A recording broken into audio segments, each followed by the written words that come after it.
So this month we've been celebrating the Advent. Advent is a Latin word which means coming of the Lord Jesus Christ. And each week we've been pointing out something, unique about what Jesus really brought to the earth when he did come. He brought peace to the earth when he came. And with that peace came now no longer this war between, they mixed it, they turned it around. That's what happened.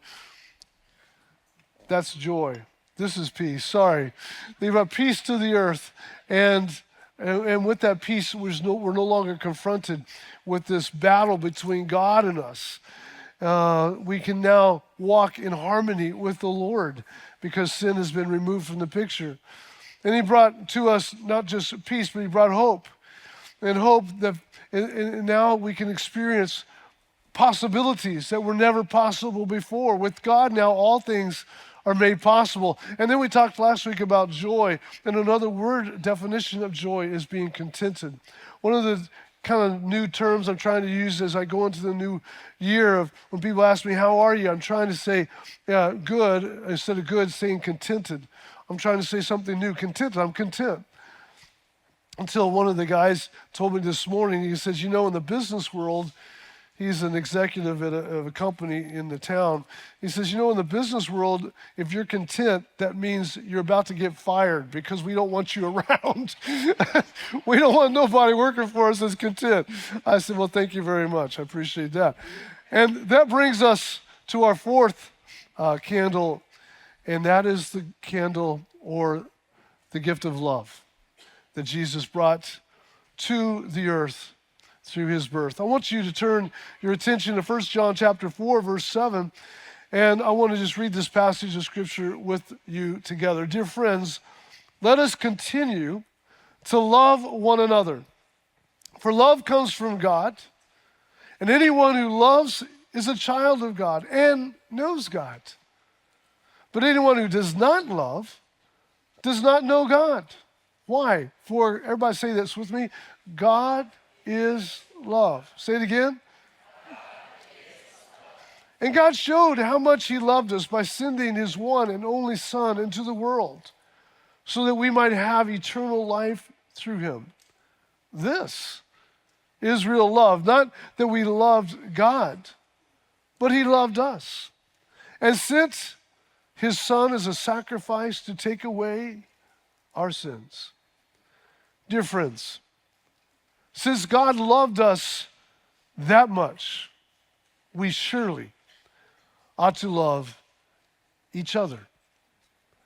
No one has ever seen God, but if we love each other, God lives in us, and his love is brought to full expression in us. Have you ever wished you were just a little bit more loving than you are right now? Raise your hand, just a few of us. Just look at it. So everybody else that didn't raise your hand, y'all are the love machine. We get that, and we appreciate that, and thank you. And actually, those that raised their hand, we would like for you to lay hands on us at some point and impart the love that you have found that is just bubbling through your body so well. Love, we all probably, if we were honest, could say, I could love a little bit better. Can we just say yes to that statement? Again, I can't get everybody involved. Can we all say, I could use a little bit more love? Thank you. I thought I was just going to have to close it up. There was an old song years ago, maybe some of you know it, what the world needs now.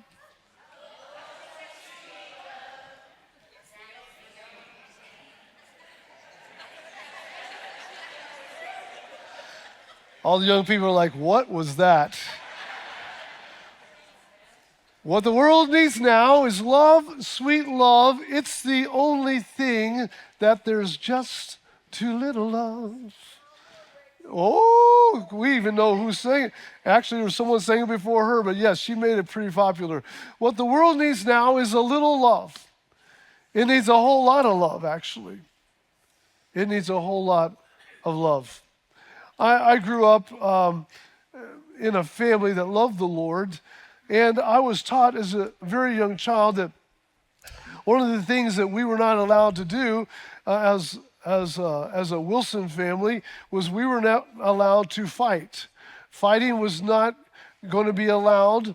It would not be a part of our family character or culture. Fighting, fist fighting, wrestling around, hurting somebody was not going to be allowed. My father would even go as far to say it would take a bigger man to walk away from a fight than it does for a man to fight. And so if you ever do, he said, son, get in a fight like at school, I just want you to know two things. Number one, you're going to get a whooping when you get home. And number two, if you don't win that fight, you're going to get another whooping. So, so I just decided to stay away from fighting for my life, and it worked. It worked all the time. I was able to get out of a tense situation for the most part. And so one day, my mother, something happened. It was an interesting phenomenon. We had a neighbor who he was about a year or two younger than I was, and he was angry at us he'd been hanging out with his cousin. His cousin was no good and been rubbing off on him. Anyway, they decided they would take it out on us, and we lived out on the farm, and so they just started crossing the fence and terrorizing, our taking BB guns and shooting my horse and taking a BB gun, shooting my dog and all that kind of stuff. And we're like, what is happening? Our farm has gone to the hood. We're like, we got thugs living next door. And so anyway, this kid my mom had looked out and saw him shooting our dog with a BB gun. And so my mom, I don't know if she realized what she had done, but she turned to me and she goes, son, if that boy ever comes on our property again, deal with him. And then she walked out of the room. I'm like, she just gave me permission to fight. I was like, a dog has been pinned up in a fenced-in yard his whole life, and then suddenly the master leaves the gate open. I'm like, I'm going to experience a fight, and I'm not going to have to pay the price of the fight. And so I started dreaming about how I was just going to knock this kid out. And I'd always wanted to, feel that fight, and so now was my opportunity. I've been blessed. My mother gave me the blessing to fight. And so I stayed out house the rest of the day waiting for my neighbor to cross the fence. And sure enough, I saw him on the other side of the barn up by the pond, and he and his brother were walking across our property. And so I ran up there and I said, hey, what you doing on our property? Like some big bad dude. He goes, I'm walking across. And I'm like, we're not allowed. And he goes, I said, my mom told you. And he goes, forget your mom. Oh, what? You talking about my mom? And I put my fists up, you know what I'm saying? And it's funny how everybody starts to fight when someone talks about your mom. But, you talk about your mom all the time. It's okay. But someone else talks about your mom, and you go, so I said, come on, let's go for it. He said, all right. He couldn't believe this because I wasn't that kind of person. And next thing you know, we're hitting each other, and he hits me in the face. I'm like, oh, wow, that hurt, and it wasn't like the movies, where they, and they just come back. I'm like, this is really painful. And grabs my head and puts me in a headlock, and I take him to the ground. We're wrestling around, but I'm feeling like wasps are stinging me. I'm like, and all over my body, I'm getting pelted by these these wasps. And then I think while I'm wrestling around, this guy always carries a knife. I remember he's a hunting guy. I wonder if he's going to pull his knife out of me. And so I saw all these things start going. I said, this is no fun. And about that time, I looked up and I saw his brother. The whole time he was just like this with his BB gun, just going to town on me. And that's what I was feeling. And I'm like, you know what? I'm done with this. So I jump up and I'm like, start running. He goes, that's right. You better run. And at that point, I realized what the world needs now is love, sweet love. I think there is an aspect of a life lived in a realm of love that is worthy of the calling. I believe that's exactly what the Lord would ask us to do. In fact, we just read it. And whenever I do a wedding for someone, I read a portion of 1 Corinthians chapter 13, which I have found is the best definition of love that you can find. I want to read that for you just a little bit this morning. I want to break it down and just talk about it for a little bit. Though I speak with the tongues of men and angels, but have not love, I've become a sounding brass, a clanging cymbal, like a kid trying to learn how to play drums in your living room. And though I have the gift of prophecy and I understand all mysteries and all knowledge, and though I have all faith so that I can remove mountains, but I have not love, I am nothing. And though I bestow all my goods to feed the poor, though I give my body to be burned for the Lord, but I have not love, it profits me nothing. And here we have the description of love. Love suffers long. It's kind. Love does not envy, does not parade itself, is not puffed up, does not behave rudely, does not seek its own, it's not provoked, thinks no evil, does not rejoice in iniquity, but rejoices in the truth. Love bears all things, believes all things, it hopes all things, it endures all things. In fact, love never, say it with me, fails. Everybody say love never fails. Let's break it down. Love is, number one, long suffering. In other words, love is patient. It puts up with people's stuff with grace. You ever had to put up with some stuff? People have stuff. I know you don't, but people do, other than you. Love puts up with people's carelessness and seemingly things that just you'd rather not deal with. I mentioned my father earlier. I remember he had just bought a brand new pickup truck, Silverado. And he was so proud of his pickup truck. And I was 16, maybe 17 at the time, and it was evening time. I was late for a school function. I ate something really quick. I ran out the house. It was dark. And I threw my old pickup truck, old rusty pickup truck, into reverse. Back in those days, we didn't have backup cameras, and I knew our driveway so well. Anyway, I didn't need a backup camera, but I did, decide to, look backwards like this. You know how you do when you in the old days. This is what you did when you backed up, right? We don't do that these days. We look forward when we back up. But anyway, I just as I was about to look back, metal hitting metal. You hate that sound, right? It's just like, this is the worst sound in the world. I mean, I could not, my truck came to a dead stop. I had literally ripped the whole side of my dad's brand new truck off, just dent all the way down.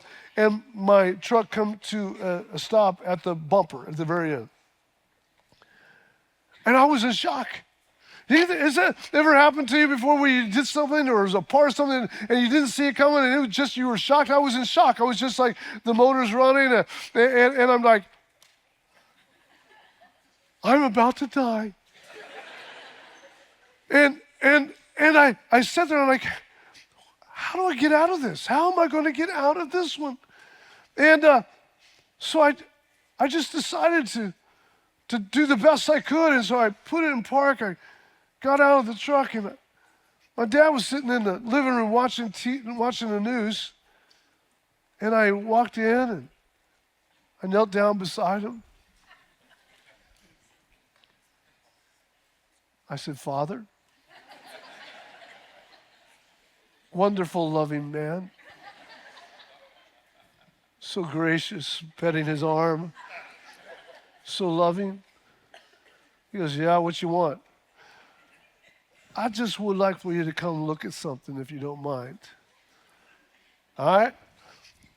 And flip that lazy boy, chair, how like that. And he gets up, and I walk slowly out, and he follows me. I take him around the side of the truck, and he looks, and my dad, he went like this. Whenever he put his hand to his head, that meant something's going on, and you don't know what's about to happen next. And he just kept rubbing his head. I found I do the same thing, actually. And he was just like walking around the truck, just scratching his head. And then he just kind of went like this. And I'm like, Father. I never called him Father, but I'm calling him Father now. I will give you anything. I'll give you everything in my bank account. I'll give you my 5 hogs. I'll give you my horse. I'll give you my right arm. Father, I'm so sorry. Father, I'm so sorry. And all he said was, that's going to cost a lot of money. And then he just slowly walked back in the house, set back into his lazy boy and flipped it up. I followed him. I'm just like watching. I'm waiting for something to happen, like a gun to come out. I did nothing. And I said, that's it? He didn't say a word. You okay? Not a word. So I opened the door, and I just kind of made my way out and made sure he was asleep when I came home. You know what I'm saying? But he was there. That was it. He never said anything more about it. A few weeks later, it's fixed, and it's done. And I'm like, that was a miracle. I came that close from death right there. Because my dad was in that moment long-suffering. Now, he wasn't always long-suffering, but in that moment he was. I think something happens when you get around somebody that is patient and puts up with a lot of stuff without an attitude. Love is number 2, kind. It's the salt of the human character. It makes all other virtues taste and smell right. It comes from a place of humility, and it looks for opportunities to express itself. It opens the door. It runs ahead and grabs the bag for the older woman and helps carry them out to her car.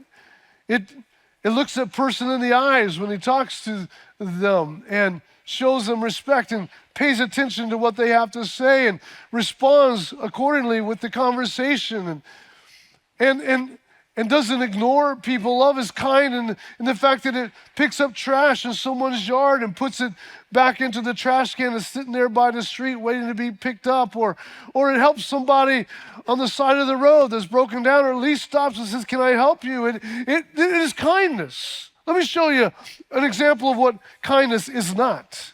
This is not kind. I mean, how much effort will it take to just a few more shovels and you can do your neighbors as well? No, I'm just thinking about me and only me. It's me. It's me. It's only me. It's me. It's not you. It's me. You cannot be kind if your life is only about you. In 2017, there was a woman who was walking down the street of New York City, the busy street downtown of New York City, and she was accosted by a robber who was trying to steal her purse and things from her. And a bystander saw this, and he jumped in and he wrestled the man away from her and saved her, basically. And he ran off and she ran off. But in the process of it, the hero man that had stepped in to stop it had been stabbed by the robber. And he fell and laid down, and he laid on the sidewalk. People saw the thing, even saw the guy get knifed, falling, and they just continued to walk by. Person after person, they had a camera on it. Person after person after person walking by.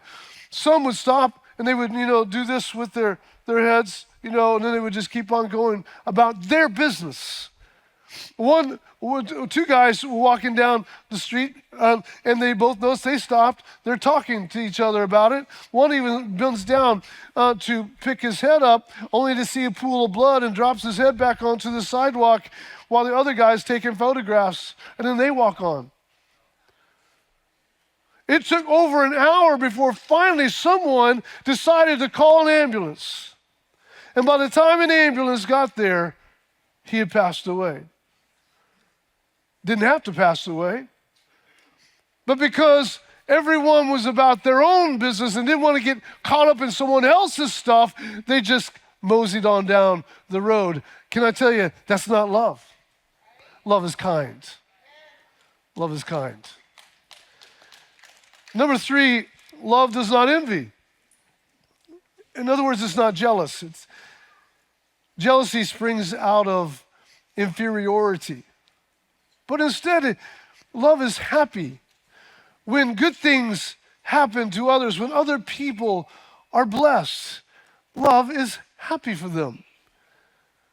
They're excited when another person is blessed. They want people to be blessed. My wife and I had been invited to someone's house. This has happened to us quite often. And they had just finished building a house. They had brand new house, very fine. They had all sorts of amenities to this house. Incredible view, pools, elevators, all these things. And when I got there, I asked them to show us around, and they said, "Are you sure?" I said, "Yeah, absolutely." So they showed us everything. And when they showed us, this room, I was excited. I said, "That's awesome. This is amazing. This is cool. I love that. I love this." And they saw that I seemed like I was genuinely interested, and so they kept showing me more until finally we were done. And I said, "I am so happy for you. You all have worked so hard. I know you've worked hard your whole life, and this is so good to see you walking into this blessing." And they stood there and they said, "Do you really mean that, don't you?" I said, "I absolutely do." They said, "We didn't invite you over for quite a while because we didn't want you to see the nice things that we have."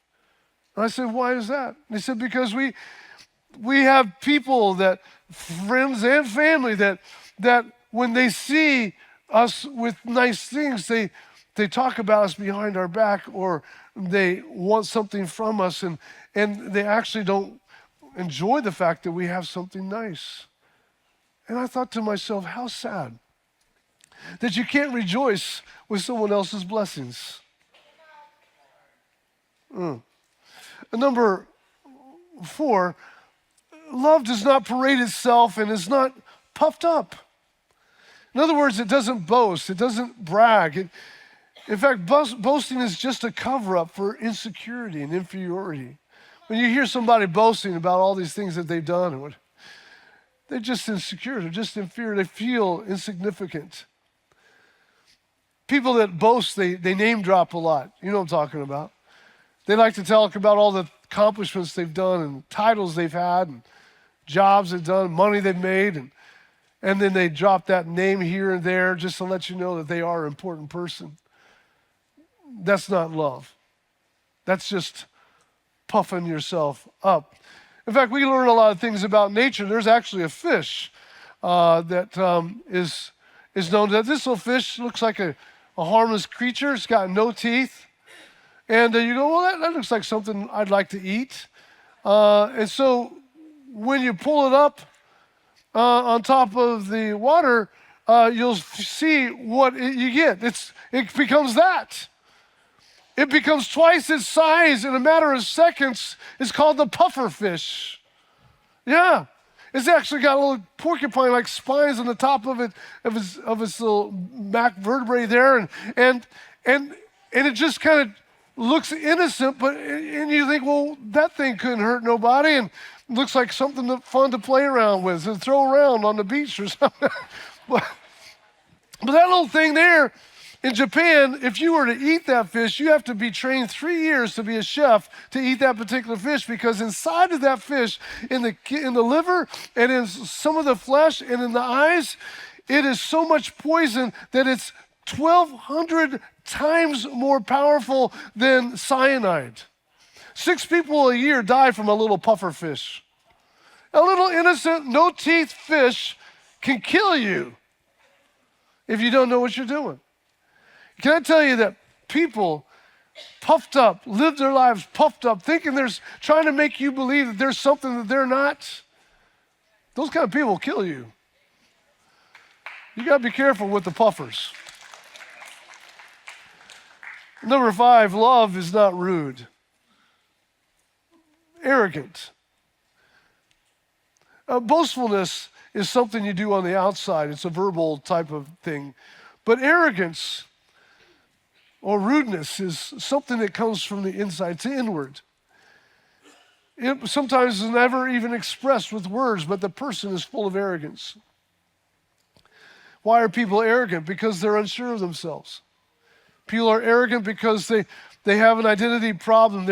They don't really know who they are, but yet humble people know who they are, and humble people know whose they are, and they embrace love.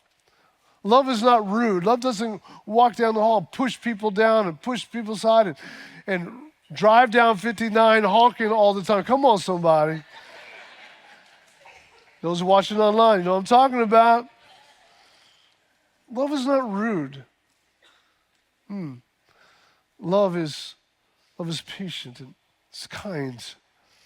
You have no idea what that person may be going through. You may have no idea what that person is enduring at that moment. Love is not rude. I know some people go out to eat a lot at restaurants, and some people can be so rude to the waiter or waitress.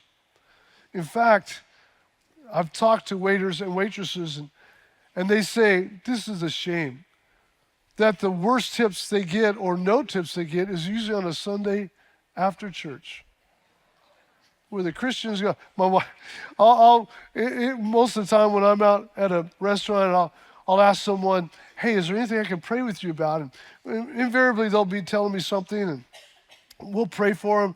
And as soon as they walk away, my wife goes, tip them really good. Tip them real good. In other words, this is not just don't be acting like a Christian without leaving a big old tip. It's not rude. Number 6, love does not seek their own. In other words, it doesn't insist on having it their way. It's not Burger King. It's not preoccupied with their self. Many people just want things the way they want things. And if they don't get what they want, they retreat in silence, or they go into a corner and have a pity party expecting to manipulate you to get what they want. That is not love. Can I tell you that love is a sacrifice, and it's an action of sacrifice. Dave Simmons, in his book, Dad, the Family Coach, highlights this fact in the story about his 8-year-old daughter, Helen, and his 5-year-old boy, Brandon. And he took them to the Cloverdale Mall with him. He was going to go to Sears. He wanted to pick up a tool for a project he was working on. And when they drove up to Sears, lo and behold, to their kids' surprise, there was a petting zoo set up right outside Sears there in the parking lot. The kids got so excited. Dad, can we go pet the zoo while you're inside shopping? Yeah. So his dad gives them each a quarter. He goes on into Sears, thinks, well, this will be great for my kids. They keep them busy while I'm shopping. I get exactly what I want, take my time, and come back and join the kids. So he's in there for a few minutes, and he's down the aisle, and Helen, his 8-year-old, comes behind him and looks and says, "What, sweetheart, what you doing here?" She says, "Oh, well, it's actually cost 50 cents to get in, so I gave Brandon, my little brother, I gave him my quarter so he could go in and pet the animals." And then she said, "You know our family says, Dad, love is an action." He said, "Yep, that's what we say."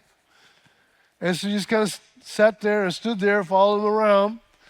Eventually he got his tool, made his way outside, and watched Brandon playing with all the animals and having so much fun and giggling and laughing. And Helen was just there with her hands on the fence post, with her chin on her hands, just watching. Just watching. Dad had 2 more quarters in his pocket that were about to burn a hole in his pocket. But he chose, but what he did next will surprise you. Typically, here, sweetheart, go, but he wanted to raise children that knew and understood what love was. And love is a sacrifice. And even though he could afford to allow her to enjoy the experience her brother was, he felt it was even more important that she walked away learning that sometimes love is expensive and it costs. And so instead of giving her the 2 quarters, he just watched with her as the little boy played and petted until finally he was done. And they went home. She never petted an animal, but the father wanted her to learn the lesson. Love is an action, and love is expensive, and love is costly, and love does not seek its own. Now, I did not write that story, that book, but if I would have wrote that book, I probably would have said, and the next day I took Helen by herself and we bought a horse. You know, that's what, that's probably what I would have done. But number 7, love is not easily provoked. Not easily provoked. In other words, it's not irritable or resentful. Can I say it like this? They're not touchy. A person that's loving isn't touchy. You don't walk into the room trying to figure out what kind of mood this person's going to be in that you're living with. You just kind of, you don't walk on eggshells because everyone's loving one another. You just live your life. But the person that's not walking in love is a person who is easily provoked. Hey, can you give me some milk? What? Oh, sorry, one of those mornings. Never mind, I'll get my own milk. This is not love. Love is not easily provoked. My wife would say to our kids from time to time, she would say, you know, it's hard to love a porcupine. What do you mean by that? You're so prickly. It's hard to get close and hug you when you're so prickly. Love is not easily provoked. Number 8, love thinks no evil. It does not rejoice in iniquity and rejoices in the truth. In other words, it wants the best for people. Or let me say it like this. Love is not looking for someone's flaws. Listen, if you want to find flaws, you're going to find flaws in every single person you know. We all have flaws. But instead, it wants the best for people. I love what someone said. They said, love is not blind. In fact, love sees more, not less. But because it sees more, it's willing to see less. Yeah, I'll say it again. I know you want me to say it again. I'll say it again. Love is not blind. In fact, it sees more, not less. But because it sees more, is willing to see less. Number 9, love bears all things. In other words, it covers all things. Think of a roof. That structure above your head that protects you from storms. It's a shelter for you. And that's what love is. Love doesn't expose another person's weakness, but instead provides a shelter for them. Listen, we all probably got trash on somebody. But what are you going to do with those things you know about someone that no one else knows? And maybe that person you know about that has some of those flaws and things that you can point out and expose has done you wrong. That person's done you wrong. You're really tempted to let everybody know about their flaws now, right? But that's not love. Love bears all things. It bears. It doesn't point out. But number 10, it believes all things. Not that you're gullible, but you're looking for the best qualities in people. That's what it means. It believes. I believe the best in you. I'm not believing the worst. Because I love you, I see the potential you have to walk this way or be this way or to be that way. You're looking for the best qualities. And can I just say this to the parents this morning? If you want your child to grow up and to be, man, a fruitful, productive, wholesome man, a woman of character and integrity, then don't criticize your children trying to change them into something you want them to be, because criticism isn't going to bring them to that place. The mom and dad, husband and wife, you're nagging. If nagging would have worked, they would have been changed 10 years ago. But nagging doesn't work, yet you still nag each other. Quit the nagging, quit the griping, quit the complaining, and start, encouraging them into that which they have the potential to be. Number 11, love hopes all things. It's persistently optimistic. You see possibilities in people that sometimes they don't even see in themselves. It hopes all things. Adam Clarke, he basically a biblical theological genius, has a set of commentaries he actually wrote years ago. He's a Methodist, called the Adam Clarke Commentary. But when Adam was young, growing up, he was described as a dull learner. In other words, he didn't know much. He was dumb.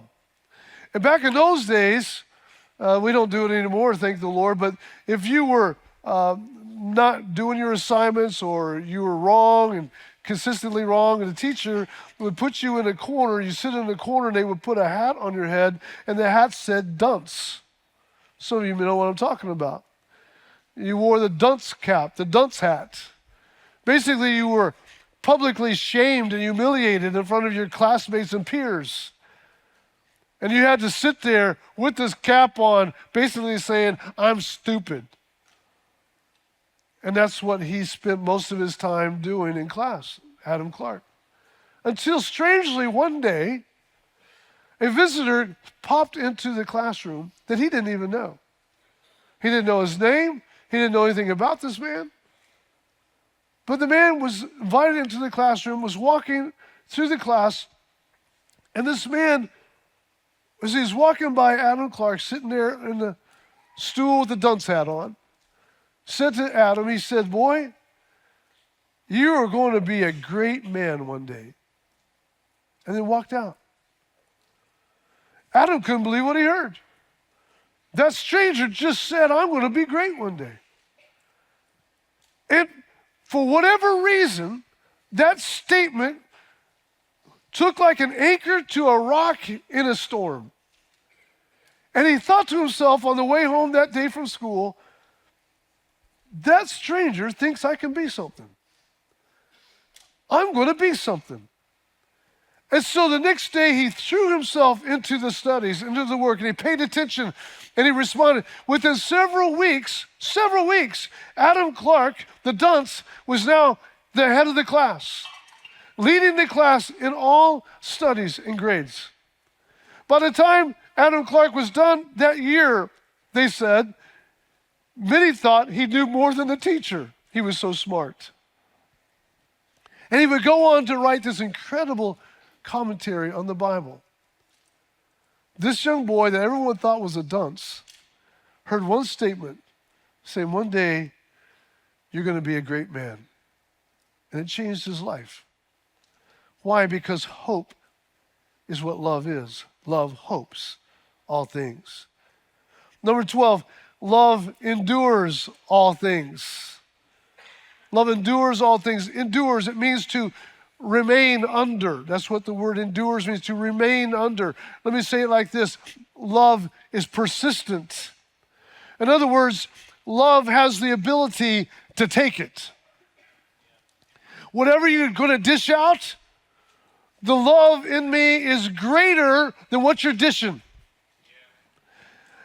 You can give me whatever you got, But I'm promising you, because of the love that I have, whatever you're going to give me, I'm going to persist through, and I'm going to endure all things, because my love is greater than your hate or your anger or your dislike or your rudeness.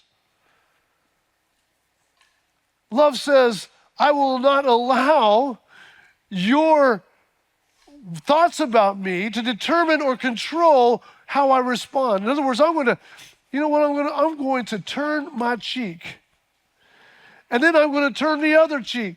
Some go, well, you only got two cheeks. You better get me while after this cheek is turned, you're mine, baby. You keep turning the cheek, and keep turning the cheek, and turning the cheek. And over time, what you begin to realize is greater is he that is in you than he that is slapping your stinking cheek. Come on. Can I talk to somebody this morning? Number 13, love never fails. Everybody say, love never fails. Turn to your neighbor and tell them, love never fails.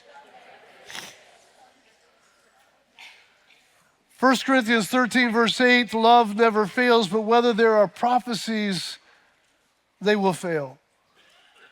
Whether there are tongues, they'll cease. Whether there is knowledge, it will vanish away. But what you have to understand is love is permanent. Love is always going to be needed. Love will always be what's appropriate in your life. Love is never outdated. It never expires. One day when you die, you won't need more knowledge, because you will be in the presence of all knowledge. And one day when you die, you won't need prophecies to explain what's going to happen or how God's going to do this or that. You're going to know God himself. But one thing that will never change is the fact that you will be with God. And God is love. And love will never stop existing for all of eternity. It will never fail. You will always be living with love. So my challenge to you is figure out how to live with love now, because you're going to be living with love for all of eternity.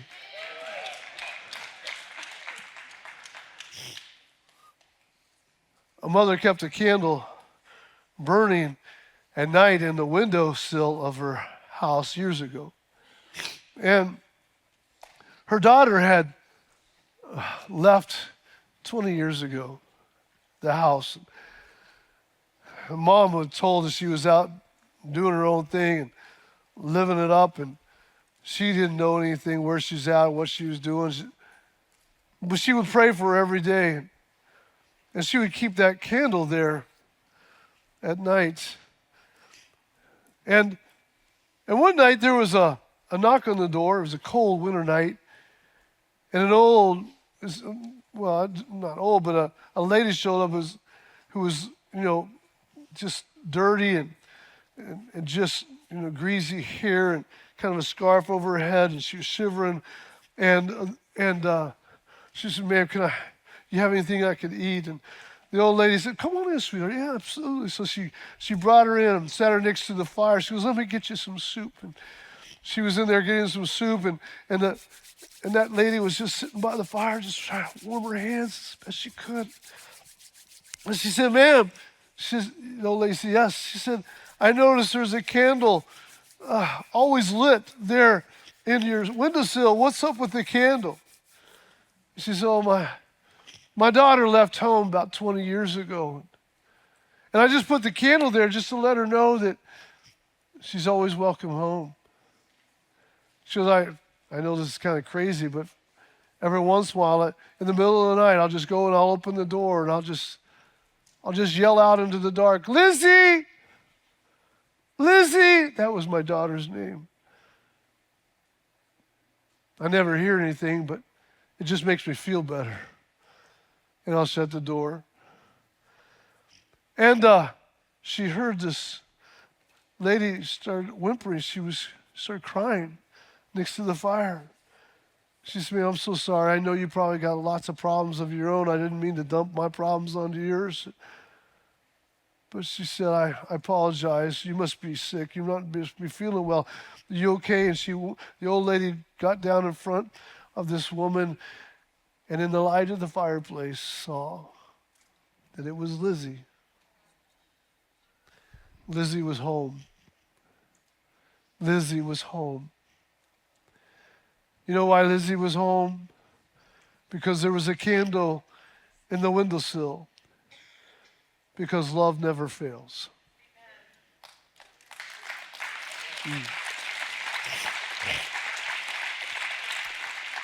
Have our worship team come as we begin to close. So God, being love, somehow needed to figure out a way for people to see love, to experience love,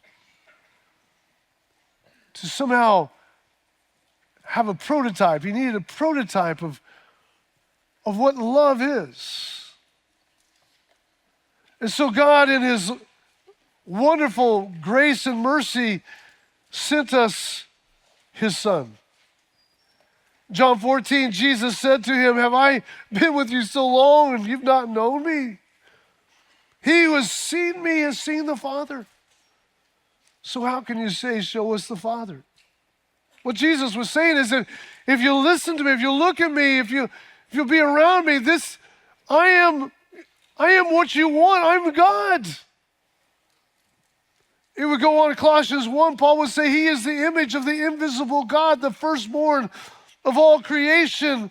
So what we find is that in that stable in Bethlehem that we've been talking about for several weeks, we find love literally slamming into the earth in the form of a little child, a little baby in a manger, perfect love in the form of this little child coming to the earth, God himself putting flesh on, coming to this little dirty little stable, this cave in the side of the earth, and then God shows up, and 30 years later, this little baby would grow up and we would begin to touch him and hear him and be around him and understand, oh, this is what love looks like. And in his last act of courage and display of love, he would go to a tree and he would hang on that tree with his arms wide and he would say, Father, forgive them. They don't know what they're doing. Oh, God, it is finished. And love, after 3 days, came back out of the grave, and now love has entered my life. It has entered my life. I did not know the power of love until Jesus came. I didn't know the depth of the capacity of this thing called love until Jesus showed up. Oh, I could work myself and do things that looked like it was love, and I could say certain kind of things, but there was something missing. There was nothing in the basement, but Jesus came into my heart and filled my life with a supernatural love, and now greater is he that's in me than he that's in the world. It's his love. It's his love. So, a few weeks ago, we talked about the beauty of having God come through Jesus and bringing us peace. He came and he brought us hope.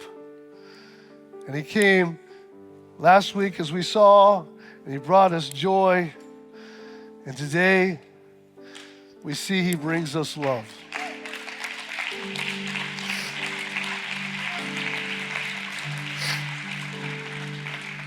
Our little children are going to come in just a minute, and they're going to sing a special before we leave.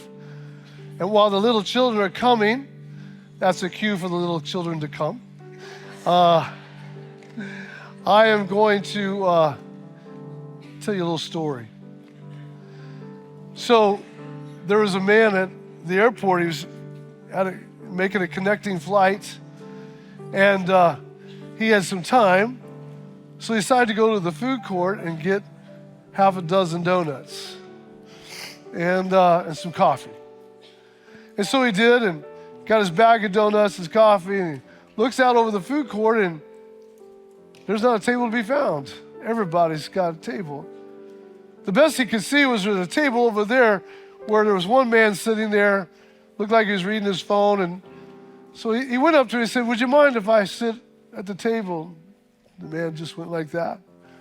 So he put his coffee and stuff down and put his bags down. And he sat down and got his coffee and took a couple sips. Got his donut out of the bag. Was eating his coffee and checking his emails, and noticed a hand crossed the table, reaching over and stuck his hand into the bag and got him a donut. He thought, what in the world? This guy must have absolutely no social context of reality here. So he thought nothing of it, and he finished that donut, and he reached over and got another donut out of the bag and pulled the bag closer to him, right? And he's eating his donut and drinking his coffee, and a stranger across the table came and reached his arm all the way across the table, grabbed that bag and put his hand in there and got another donut out, and just smiled at him and was eating the donut. This guy said, I can't believe this. So he went and got his third donut, brought it back to him, drinking his coffee. And the stranger decided he's going to get up. He was done. He was going to leave. But before the stranger left, there was one donut left. The stranger reached over across the table again, pulled the bag halfway across, reached in, grabbed that last donut and broke it in half. Smiled at him, put that half donut back on that bag, and slid the donut bag back over to the man. And he got his stuff and he left. Man was so aggravated. He's like, this dude's eating half of my donuts. He left me half of my. Well, he said, I'm not touching that donut. It's probably got germs. Who knows what that thing's got? He was so mad he just wadded up that little half donut into his bag and he threw it away. Came back to his stuff, his baggage, and his suitcase and everything. When he bent over to get his suitcase, he noticed his bag of donuts on the suitcase. Y'all didn't catch that. He had been eating the stranger's donuts all the time.